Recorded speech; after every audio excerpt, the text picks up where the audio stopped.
Сіздің айтқан әзіліңізге халық күлмесе, сіз іштен басылып қаласыз. Мен психологпын да, осы жаңа сіз айтып отырған күлкі терапиясымен күнделікті айналысып отырған адаммын мен. Мен өзімді де депрессиядан сонымен шығарамын. Күлкі адамның өмірін ұзартады, ол бекерден бекер айтылмайды. Сіз депрессияға түссеңіз, айнаның алдына барасыз да, алдына барыңыз. Өзініз құттықтайды ғой. Сіз депрессиядасыз. Сіз депрессия. Жоқ.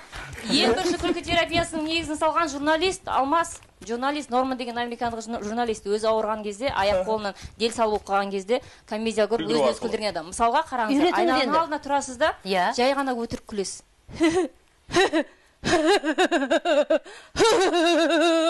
Деп, осы күлкіні жылап атсыз ба, күліп атсыз.